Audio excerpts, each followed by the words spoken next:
एही वादा पफिदा भइल बहानी ऊपर नीचे देखी मखन कुछ देम लोल हो हमारा ई खूबसूरती पर केतना लाइका मोरे लोसन एही वादा पफिदा भइल बहानी ऊपर नीचे देखी मखन पहिले रहे घबराहट अब लागे ना शरम प्यार मिली न हमसे ज्यादा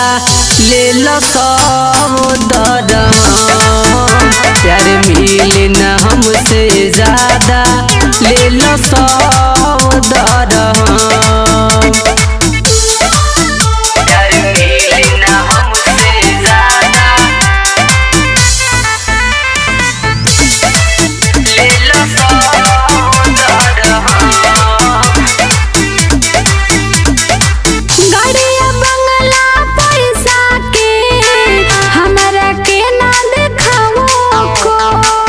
सातो जन्म ले साथ निभाई अच्छा एक बार तू हाथ पकड़ अरे ना हो